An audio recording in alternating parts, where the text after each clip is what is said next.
Hi everybody and welcome back to Miracles, Marvels, Memories, and Me. We're closing in on it. I bet you some of you are very happy about that.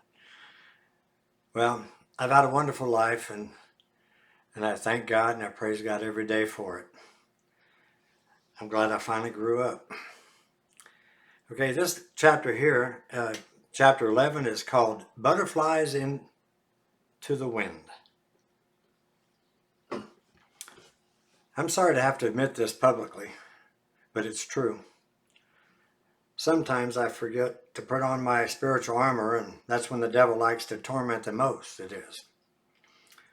And he does it so well, too, because he's aware that I'm susceptible to BODs, bouts of depressions.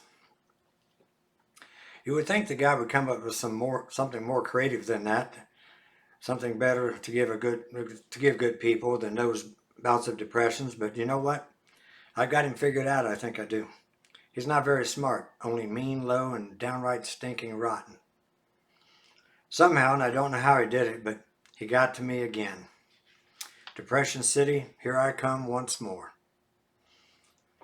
100% pure funk in the mind, 90% lethargic, 95% cranky, and totally sour, and so very tired. Poor, pitiful me. I've been going up to the mountains high above Gatlinburg each Wednesday night now for a long time, attending a church up there where the pastor, as I like to say, doesn't leave the bark on when he preaches. But somehow, after a while, I just wasn't getting the message. I wasn't receiving it all, and I don't know why. Nothing he was preaching was getting through to me anymore. It wasn't. I felt like I wasn't being fed. I felt like I was starving, and it wasn't his fault, not at all, but mine. Slowly at first, then quickly snowballing out of control, I found myself knee-deep or neck-deep in another depression, just like down in Florida. Steadily up it crept on me until it was full-blown and very dangerous. And once again, like before, I became dangerous to myself. Only this time I didn't hear that awful voice speaking vulgarities and other threats in my ear. Thank God for that. And once again, as before, I started staying in bed all day. Since it was wintertime here in the mountains and my store in Pigeon Forge was closed for the season, it really didn't matter that much to anyone, whether I stayed in bed or not.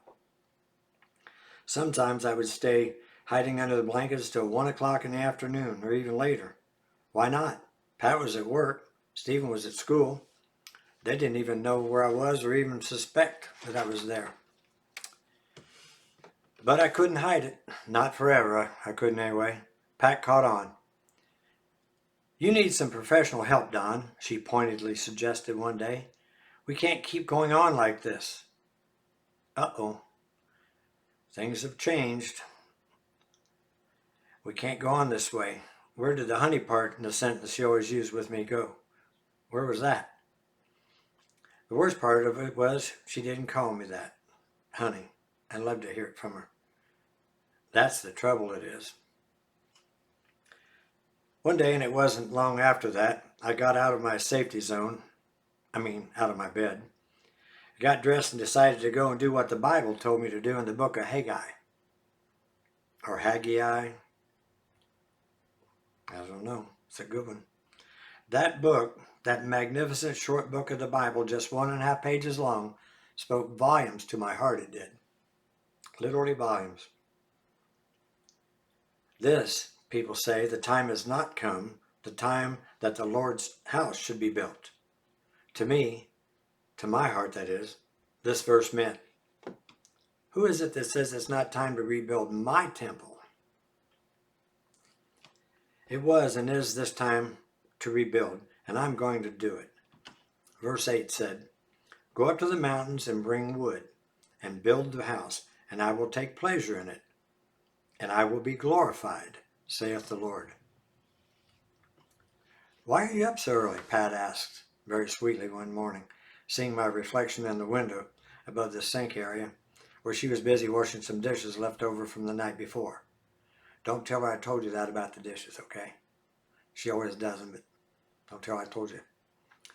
She had caught me trying to sneak past her and out the door, not having a clue that I'd been sleeping until almost 1 in the afternoon every day for over a week now because of my depressed state of mind. I'm going up to the mountain and bring down wood and rebuild my temple, I answered. My temple, me, which was totally racked out and in complete shamble once again. You go have a good day then, she said, which I knew she truly meant from the depth of her heart. But listen to her, though. Did you hear that, did you? Pat's telling me to have a better day. She's hoping for me to have one. Better, I'm sure, than the despicable days I've been subjecting her and Stephen to over the last 6 months or so, with my uncontrollable mood swings and melancholy sadnesses, always hanging around somewhere close to me everywhere we went. What a good Christian gal I've got here with me. A gal who still loves me after all this. Thank God. I'll try, I replied lightly, hiding my tears from her as I proceeded to walk slowly toward the door. I really will. Then she added something else, sort of a bonus, I suppose. Something to the effect of, well, you go, guy. Which was exactly what I needed to hear just at that time. Exactly. A pep talk in 4 words. I know I couldn't have taken another one of her tender, well-meaning lectures just then about pulling myself together. Lectures which she, of course, had every right in the world to do, mind you, for the way I'd been acting. But thankfully, bless her heart, she didn't even try to give me one of those this morning.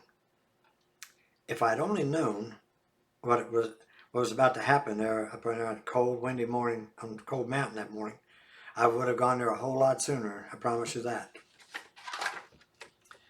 I left the tiny city of Pigeon Forge behind me early that morning in the dark, heading for a place Pat told me about the summer before that I should go see.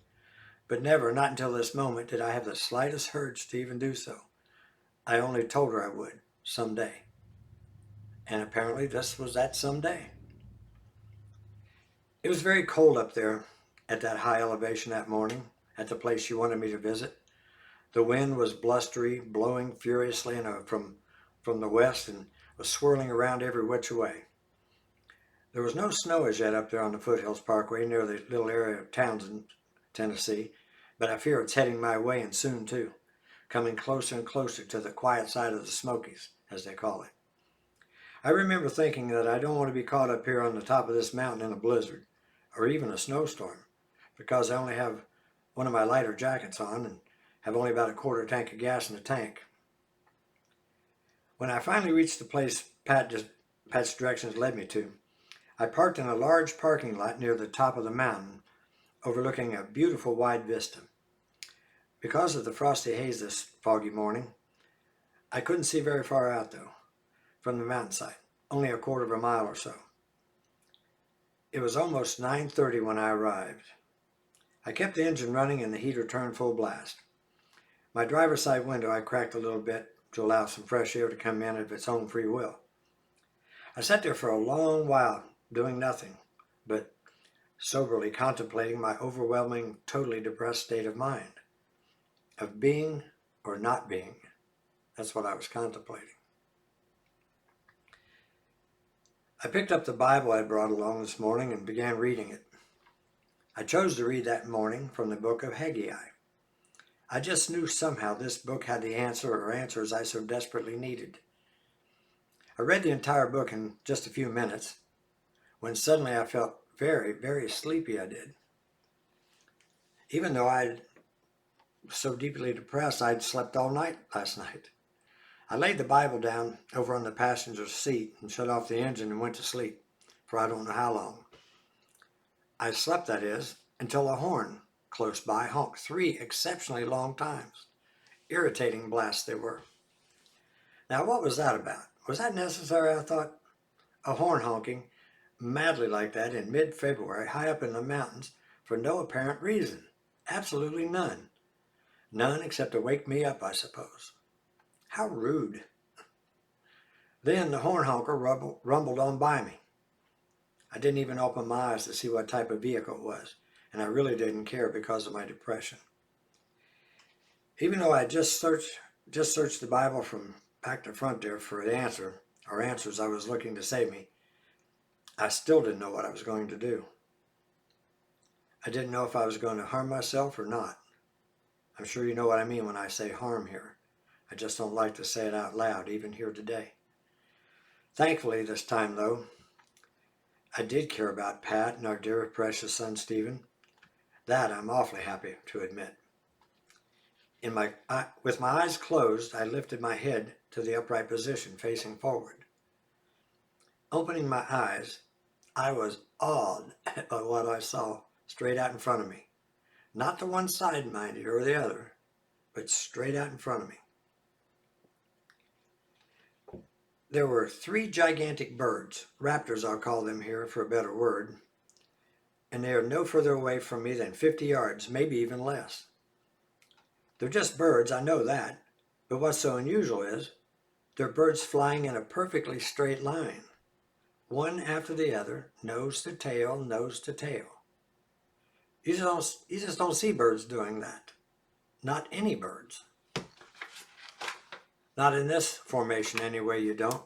Not even ducks or geese do that when they fly. They always fly just a little bit offset from each other, but not these 3 birds. And before they get out of my line of sight and are still in that perfectly straight formation, another raptor, a 4th one, a large one, joined in right behind these 3 and in exactly the same line, chasing after them, it seemed. Only about 2 or 3 seconds behind. There was just a gap in between them. This was some very precision flying antics I'm obliged to be witnessing in front of me this morning, I'll tell you that. So beautiful to watch. I was impressed, and that's to say the least. Quickly, I jumped out of the car and to take a closer look if I could. I ran up on the sidewalk, but I had to stop real quick because there was no railing there. If I'd have taken one more step, I could have fallen and maybe even gotten killed because there was no railing, and it was just almost a sheer drop there.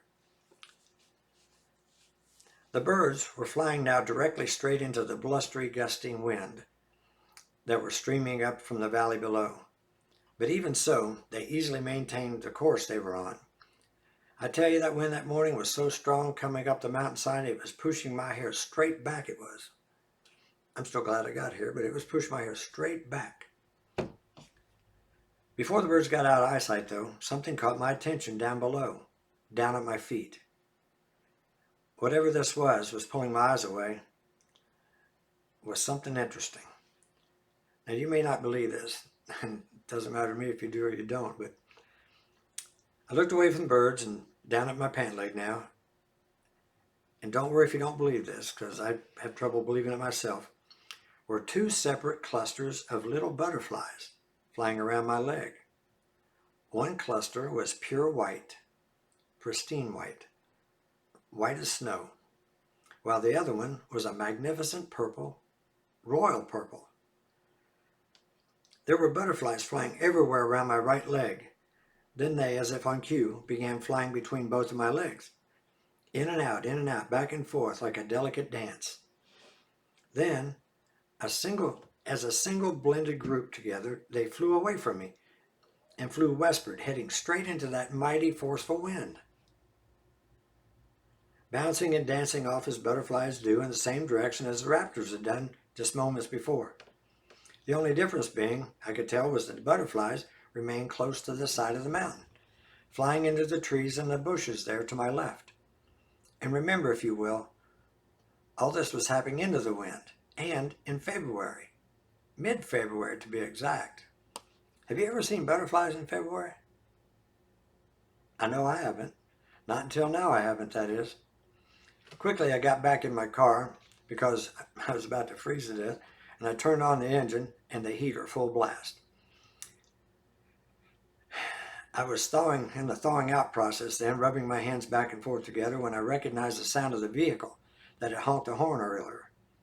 And it was now up alongside of me, it was. It was a white, newer model pickup truck with seriously, probably illegal blacked out windows all around. Even the front. Now that's got to be illegal, I think. And what was peculiar about this, I thought, was the people parking next to me here like this. At the time, there were at least 15 other vacant spaces they could have parked in. Why then park in the space exactly next to mine? When he or she pulled up, I couldn't tell whether it was man or woman because it was so darkly tinted, the windows. I noticed there was a vanity plate on the front. The plate boasted only one word: John.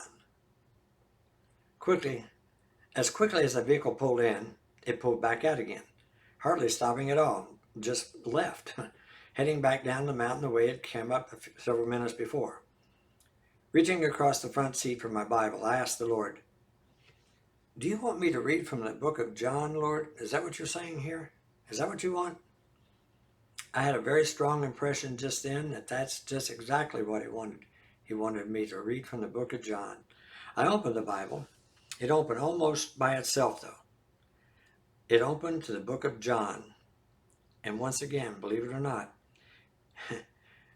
it said, all I saw in red letters then, I couldn't even see the rest of the page. All I saw in red letters were the words printed that said, "Do ye now believe?" Thank God my second and last depression was over then and there. I believe it went away with the birds and the butterflies that cold winter morning in mid-February, vanishing forever and ever into the wind. Praise God, his wonders to perform. Psalms 116, verse 6. The Lord preserveth the simple. I was brought low, and he helped me.